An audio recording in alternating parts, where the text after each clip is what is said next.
A black screen on your Toshiba WT Series tablet can often be fixed without replacing the device. We will work through startup troubleshooting, recovery options, system file repairs, and proven solutions to restore normal operations. A lot of errors pertain to this problem, and we're going to go ahead and jump into what should hopefully be a pretty straightforward process, guys. And we're going to go ahead and jump right into it. First thing I'd recommend doing would be to actually go ahead and boot to the troubleshooting utility on Windows 11. So if you do a hard power off 3 times in a row, Windows should automatically attempt to launch the startup repair utility. And if it doesn't find anything, it will give you the option to select advanced settings, in which case it will take you to a screen that looks like this. Now, if it does not take you to a screen that looks like this, or you're unable to get to that, you can also download the Windows 10 Media Creation Utility, or Windows 11. They probably will make a creation utility for Windows 11 at some point. And it doesn't really matter, you can actually run the Windows 10 utility on Windows 11 as far as I'm aware. And you should be able to run the troubleshooting utilities built in within it. So you just would go ahead and download it to an ISO file and then burn it to a DVD or USB. It'd have to be about 4 gigabytes or more. It couldn't be a small USB flash drive, and it couldn't be a CD. It'd have to be a DVD. And then you'd boot your computer from it. So depending on the computer manufacturer, you'd have to tap a different key on your keyboard in order to launch that menu, in order to select what boot drive you want to go off of. So it could be anything between the escape key, F2, F8, F12, for example, and those are the function keys on the top of your keyboard. So you may have to just do a little bit of trial and error. Shouldn't take you more than a couple minutes. Googling it would probably be best before you even begin. But anyway, we're ready to go ahead and jump right into it. So we're on the choose an option page. So these will look very similar whether you're booting from it directly within Windows itself, or if you're plugged in a USB flash drive with the media creation utility installed and you selected the recovery option. So when you are setting up your Windows 11 installation or Windows 10, depending on the drive you're using, there should be an option to repair your computer in the bottom left corner of the dialog window, one of the first screens that comes up. You go ahead and select that, and then it would take you to a troubleshooting screen like you see here. And you want to go ahead and select troubleshoot, reset your PC, or see advanced options. And then there are going to be a whole bunch of options in here that we're going to explore in today's video. The first one, we're going to actually go underneath advanced options and then select startup repair, fix problems that keep Windows from loading. So go ahead and select that first.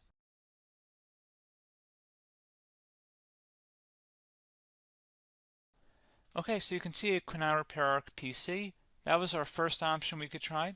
Something else, if we go back into advanced options here and then select troubleshoot, we're going to go underneath advanced options again. You can go ahead and actually access safe mode by selecting startup settings. And then if you select the restart button, you have the option on the screen select safe mode with networking, which will give you a key on the screen. It'll tell you which key to press to enter that. I believe it's the F7 key. It'll do that for you. I'm not going to go over that in today's tutorial because I don't really want to go into safe mode, but you're more than welcome to attempt that by going into here and then selecting restart. Again, it'll launch another screen. It'll say what key do you want to press, and it'll give you like 7 or 8 different options, and you want to select safe mode with networking.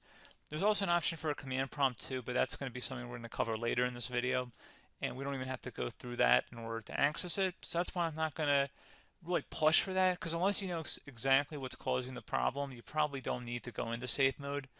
Unless you're trying to recover files, in which case then you definitely can go into safe mode, but we're trying to actually recover our computer here. So I hope that makes sense. Something else we can also try here as well would be to uninstall updates, remove recently installed quality or feature updates from Windows. So if you go ahead and select that, you can uninstall the latest quality updates, which generally is the more day-to-day updates. Feature updates are the less regularly released ones, like the big ones. I would equate it to service packs in like Windows 7 and Windows Vista and Windows XP. So larger updates that occur once or twice a year at most. And the quality updates are more just a regular update. So probably obviously depend, it'll take longer if you're going to try and uninstall the latest feature update versus quality update. And maybe you don't need to go back that far. So just giving you guys a couple of pointers with that. Something else you can also look at here, and we're going to jump into the command prompt in a little bit, but you can select System Restore, which will use a restore point recorded on your PC to restore Windows. And this is something I would highly recommend here, guys. So select Next. Assuming you have a restore point saved on your computer, you go ahead and select the most recently created one, and you'll select next, and then you'll select the drive. You shouldn't actually have to select the drive. You can scan for affected programs, but we're going to keep it all default here, and then we're going to select finish. So once started, system restore cannot be interrupted. Do you want to continue? I think we're going to select yes. I don't think we have anything better to do on our computer right now, so just give it a moment here to initialize. It will take a couple minutes to run, obviously depending on how large your hard drive is and how much is saved on the system restore point. So just give it a couple minutes here.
System has been restored successfully.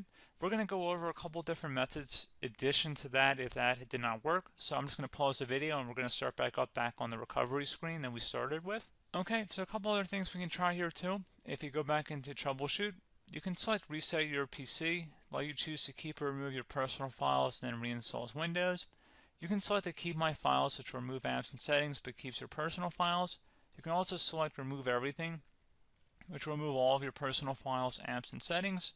So this is more of a factory reset, the second option here. First option, it should not delete all of your personal files. However, it will pretty much clear most of your programs, and keep in mind, there's no guarantee that your information, number one, is even still available and easily recoverable on your computer to the point that you actually would be able to recover anything.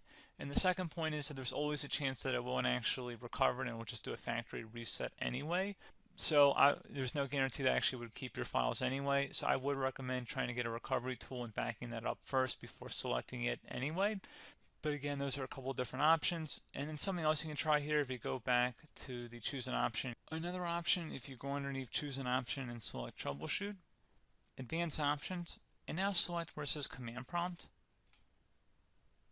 Okay, so the first thing we should do is type our main hard drive here. In most cases, it should be the C drive. So you just do a C colon and then hit enter on your keyboard.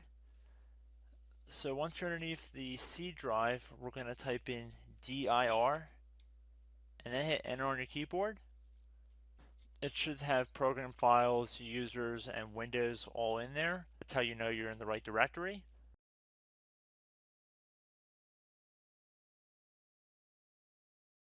In some cases, it might be the D drive as well, so just keep that in mind.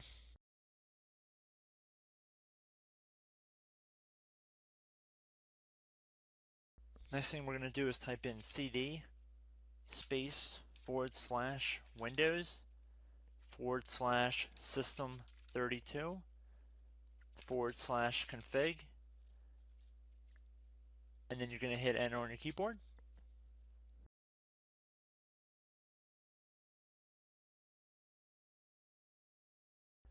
So now you're going to type md space backup. If you've seen other tutorials, it might also say to put down md backup. That's because the backup name is pretty common when you want to back something up. So you can name this whatever you want, doesn't have to be backup. So if you've already made a backup folder in the past, you could do backup 1, for example. So once you're done setting the name you want the backup to be called, hit enter on your keyboard again.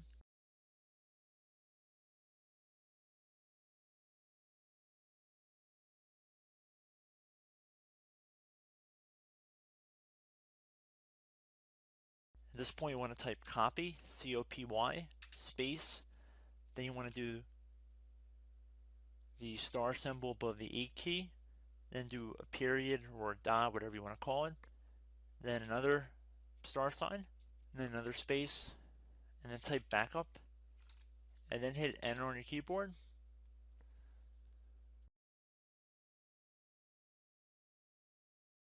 Now you want to type CD reg back, R-E-G-B-A-C-K, and then hit enter on your keyboard. So now that we are under the reg back, so now you want to type dir again, and then hit enter.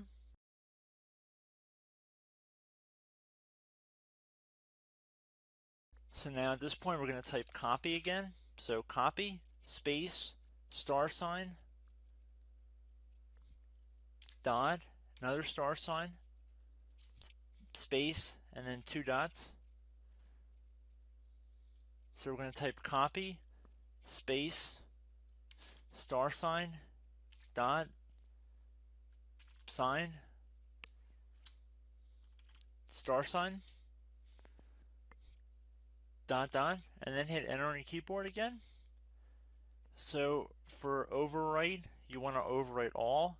So type A on your keyboard, so capital A, and then hit enter on your keyboard.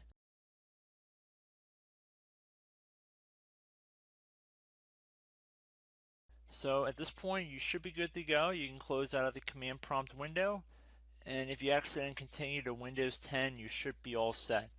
So I hope one of these 3 or 4 different methods we went through in this tutorial helped you guys out. Again, I'm not sure if you guys heard me earlier, but try to go back into your safe mode if possible and uninstall any programs you know might be conflicting with the Windows startup if you can get into safe mode. So just keep that in mind. Something very simple like that could be blocking up everything. So again, I hope this tutorial helped you guys out, and I will catch you in the next tutorial. Goodbye.